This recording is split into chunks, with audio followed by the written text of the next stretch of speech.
Tom Hardy started working in the fields before sunrise, while the farm owner's treatment of him was a disgrace to humanity. This social experiment would expose the brutality that agricultural workers endure. The first pale light of dawn crept across the rolling hills of Worcestershire as Tom Hardy pulled on worn work boots that had seen better days. The leather was cracked and stained, the soles worn thin from countless hours of manual labor, or at least that's how they appeared. Every detail of his transformation had been meticulously planned, from the calloused hands created by makeup artists to the sun-weathered skin that spoke of years spent working outdoors. At 4:30 a.m., the countryside was still wrapped in morning mist, and the only sounds were the distant lowing of cattle and the crunch of gravel under Hardy's feet as he walked toward Millbrook Farm. This wasn't just another role. This was the most challenging experiment of his year-long investigation into how British society treated its most vulnerable workers. Hardy had spent weeks preparing for this phase of his documentary project. He had learned the rhythms of farm work, studied the movements and mannerisms of seasonal laborers, and most importantly, he had researched the systematic exploitation that defined much of Britain's agricultural industry. What he was about to experience firsthand was a reality that millions of workers face daily: back-breaking labor, poverty wages, and treatment that reduced human beings to mere units of production. Frank Morrison stood in the farmyard, checking his watch with the impatience of a man accustomed to squeezing every penny of profit from his operation. At 58, Morrison had inherited Millbrook Farm from his father and had spent 3 decades turning it into one of the region's most profitable agricultural businesses.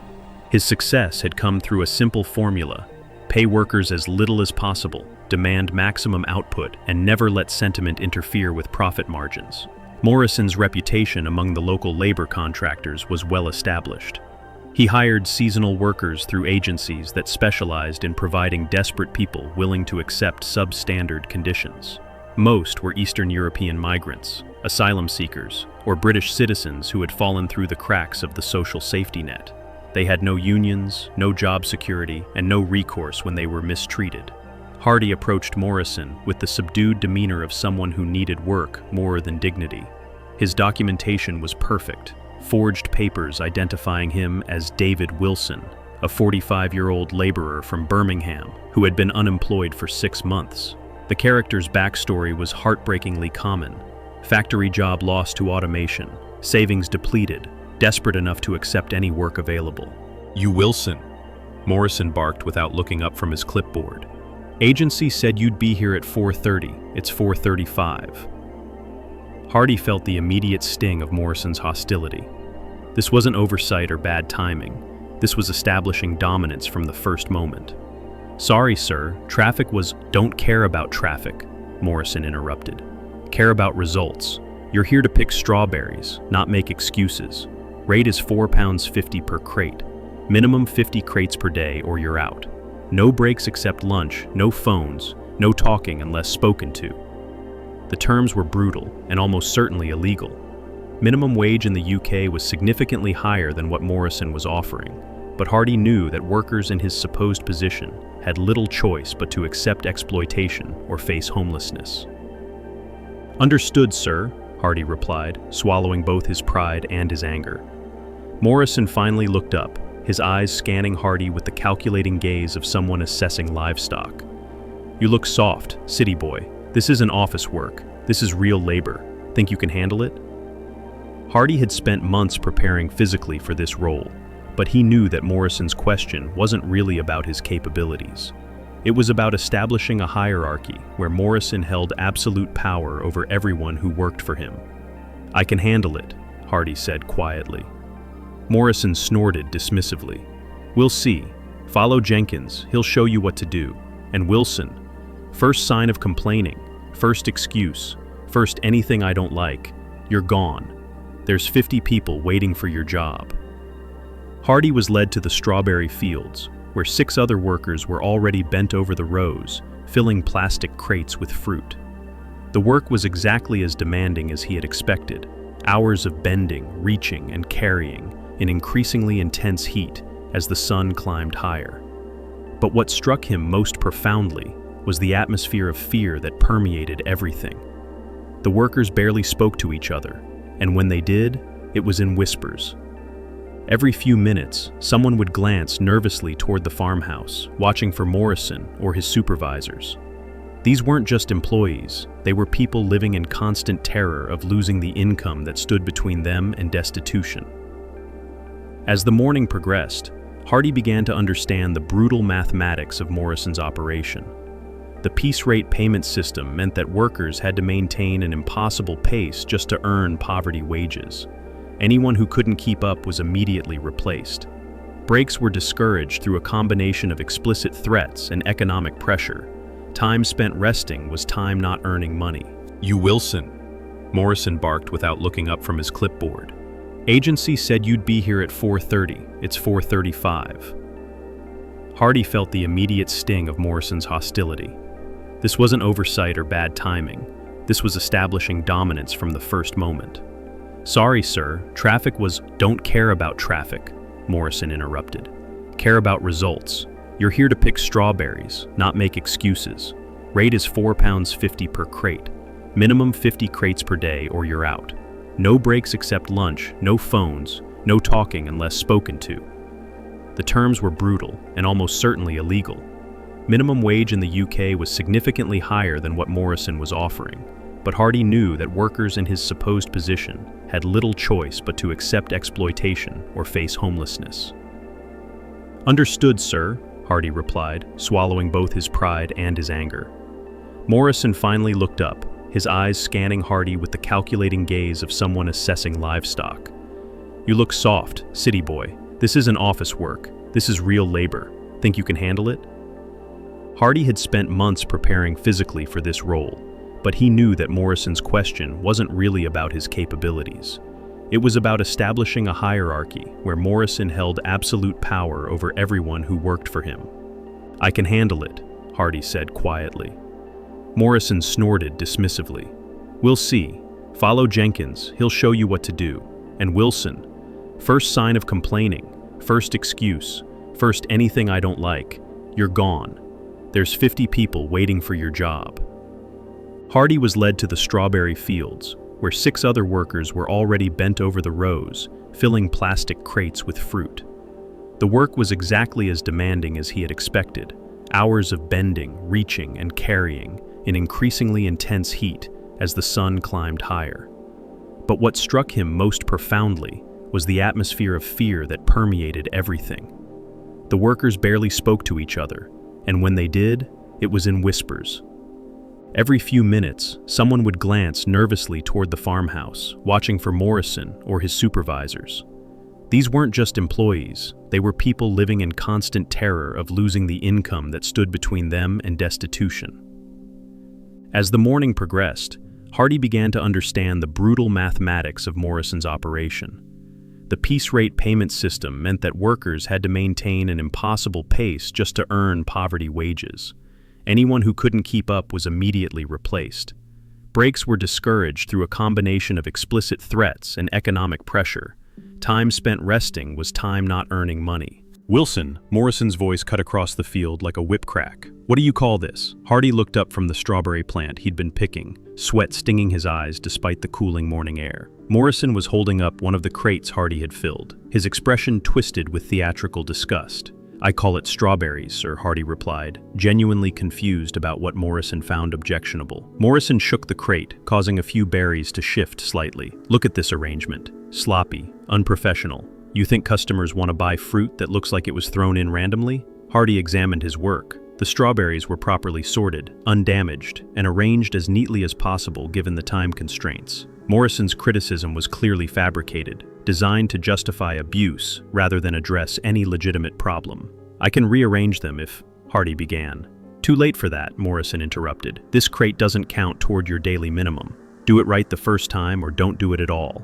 The injustice was breathtaking. Hardy had spent nearly an hour filling that crate, and Morrison was arbitrarily declaring the work worthless. This wasn't about quality standards. This was about power, about reminding workers that their labor could be devalued or discarded at any moment. Hardy watched Morrison move on to terrorize other workers with equally arbitrary criticisms. A woman picking in the next row received a lecture about her attitude despite having said nothing. An older man was berated for working too slowly, despite maintaining the same pace as everyone else. This was systematic psychological abuse, designed to keep workers desperate and compliant. Morrison had created an environment where people were grateful just to avoid being singled out for humiliation, where the fear of losing a terrible job prevented them from demanding basic human dignity. As the day wore on, the physical demands became increasingly brutal. The temperature climbed into the high 20s, and workers who had started before dawn were beginning to show signs of heat exhaustion. Hardy watched a young woman stumble slightly while carrying a full crate, and immediately knew that Morrison would use it as an excuse for more abuse. "Maria," Morrison's voice boomed across the field. "What's wrong with you? Can't handle a simple crate?" Maria, who appeared to be in her early 20s and spoke English with a heavy accent, straightened up with obvious effort. "I'm fine, sir. Just need a moment." "A moment?" Morrison's tone dripped with sarcasm. "This isn't a spa, sweetheart. This is work. Real work. If you can't handle it, there's the gate." Hardy felt his temper flare as he watched Morrison humiliate someone who was clearly struggling with exhaustion and possibly dehydration. The casual cruelty, the deliberate attempt to break down someone's dignity, it was exactly the kind of behavior his experiment was designed to expose. "Sir," Hardy called out, unable to remain silent. "Maybe she could take a short break? It's getting quite hot." Morrison turned toward Hardy with the predatory focus of someone who had just found a new target. "Did I ask for your opinion, Wilson?" "No, sir, but nothing." Morrison walked toward Hardy with deliberate slowness, clearly relishing the opportunity to assert dominance in front of the other workers. "You've been here one morning, and you think you know how to run my farm?" Hardy felt every eye in the field watching this confrontation. He knew that how he responded would affect not just himself, but potentially the treatment of every other worker present. "I just thought," Hardy began. "You're not paid to think," Morrison interrupted. "You're paid to pick strawberries, and frankly, you're not even doing that very well." Morrison picked up another of Hardy's crates and made a show of examining it. Inconsistent sizing, poor presentation, obviously rushed work. This is exactly the kind of shoddy effort I'd expect from someone who thinks workers deserve special treatment. The criticism was completely fabricated. Hardy's work was indistinguishable from that of experienced pickers. But Morrison wasn't interested in objective evaluation. He was interested in public humiliation as a tool of control. "Tell you what, Wilson," Morrison continued, his voice carrying across the field. "Since you're so concerned about working conditions, why don't you pick up Maria's pace as well as your own? Show us all how easy this job really is." It was an impossible demand. Hardy was already working at maximum capacity just to meet his own quota. Morrison was essentially ordering him to fail, creating a justification for further punishment. "I'll do my best, sir," Hardy replied, knowing that his best wouldn't be sufficient to satisfy Morrison's arbitrary standards. As the afternoon progressed, the true extent of Morrison's system became clear. Workers weren't just exploited, they were systematically brutalized through a combination of impossible demands, arbitrary punishment, and constant psychological pressure. Anyone who showed signs of solidarity with fellow workers was immediately targeted for extra abuse. When an older man named Robert stopped briefly to help Maria lift a heavy crate, Morrison appeared almost instantly. "Robert? What are you doing?" "Just helping Maria with—" "I don't pay you to help Maria. I pay you to pick strawberries. If Maria can't do her job, that's her problem, not yours." Morrison's message was clear. Any attempt to support each other would be punished. Workers were forced to choose between basic human decency and their own survival. Hardy watched these interactions with growing fury. This wasn't just economic exploitation. This was deliberate dehumanization. Morrison had created a system designed to strip workers of dignity, solidarity, and hope. As the day stretched toward evening, Hardy found himself working alongside Maria during a brief moment when Morrison was elsewhere on the property. She looked exhausted and dehydrated, and Hardy realized she probably hadn't had anything to drink since morning. "Are you okay?" he asked quietly.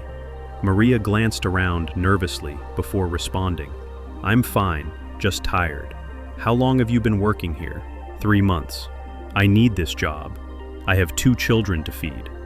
Hardy felt a wave of admiration for Maria's strength. She was enduring treatment that would break many people, motivated by responsibilities that made quitting impossible. Does Morrison always treat workers like this? Hardy asked. Maria's expression darkened. This is good day, sometimes much worse. The casual way she said it. This is good day hit Hardy like a physical blow. The abuse he had witnessed wasn't unusual. It was standard operating procedure. Maria and the other workers had normalized treatment that should have been unthinkable. Have you ever thought about reporting him to labor authorities? Maria laughed bitterly. Report to who? With what papers? Morrison knows we have no choice. That's why he treats us like animals. Hardy was processing this conversation when Morrison's voice cut across the field again. Wilson, Maria, stop chatting and start working. They immediately returned to picking, but Hardy could see Morrison watching them with heightened suspicion. Any interaction between workers was viewed as potential threat to his control. As the sun began to set, Morrison called the workers together for what he termed daily evaluation. This, Hardy quickly realized, was another opportunity for humiliation, disguised as quality control. Pathetic, Morrison announced, looking at the day's harvest. Absolutely pathetic. I've seen better work from untrained children. Hardy looked at the hundreds of crates filled with perfectly good strawberries and marveled at Morrison's ability to find fault with obviously satisfactory work. Wilson, Morrison continued, your output was particularly disappointing. 43 crates when the minimum is 50. That's either laziness or incompetence, and I don't tolerate either. Hardy felt his temper reaching breaking point. He had worked harder than he'd ever worked in his life, producing results that would have been acceptable by any reasonable standard. Morrison's criticism was pure sadism. Sir, I worked as hard as I could, not hard enough, Morrison interrupted. 7 crates short means you don't get paid for those 7 crates. Simple mathematics. The theft was brazen and almost certainly illegal, but Hardy knew that workers in his supposed position had no recourse.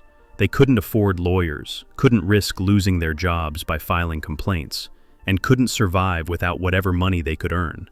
Now, Morrison continued, tomorrow starts at 4 a.m. sharp. Anyone who's late doesn't work. Anyone who complains doesn't work. Anyone who doesn't meet minimum standards doesn't work. Clear? The workers nodded silently, defeat visible in their postures. They had been ground down by a system designed to break their spirits along with their bodies. As the other workers dispersed, heading back to whatever inadequate housing Morrison provided or whatever transportation could get them home, Hardy lingered in the field. The experiment had revealed everything he had suspected and more. This wasn't just exploitation. This was systematic cruelty enabled by desperation and perpetuated by indifference. Morrison approached Hardy as he gathered his few belongings. Wilson, Morrison said, his tone almost conversational. Let me give you some advice. This job isn't for everyone. Some people aren't cut out for real work. Maybe you should consider finding something more suited to your limitations. Hardy looked at Morrison, really looked at him, for the first time that day. He saw a man who had spent decades convincing himself that cruelty was necessary, that exploitation was natural, that the suffering he caused was somehow justified by economic reality. Actually, Hardy said quietly, I think I'm perfectly suited for this kind of work. Something in his tone made Morrison pause. There was authority in Hardy's voice now, confidence that didn't match his supposed circumstances. What's that supposed to mean? Morrison asked suspiciously. Hardy reached into his pocket and withdrew his phone, not the basic model a desperate farm worker would carry, but a cutting-edge device that clearly cost more than Morrison paid his workers in a month. It means, Hardy said, his voice taking on the unmistakable authority of someone accustomed to being heard, that I've learned everything I needed to learn about how you treat human beings. Morrison stared at the phone, then at Hardy's face, and for the first time that day, uncertainty crept into his expression. Hardy pressed a number on his phone and put it on speaker. The voice that answered was crisp, professional, and carried the kind of authority that made Morrison visibly uncomfortable. Tom, how did the filming go? Morrison's mouth opened and closed soundlessly as the implications of what he was hearing began to register. Excellent, the voice continued. The BBC documentary team has been monitoring from a distance, Between the hidden cameras and the testimony from other workers, we should have more than enough material to expose this operation. You see, Mr. Morrison, Hardy said, his voice calm but carrying the weight of absolute authority. I wanted to understand firsthand how you treat people when you think no one important is watching. The results were even worse than I expected. Morrison tried to speak, but Hardy continued.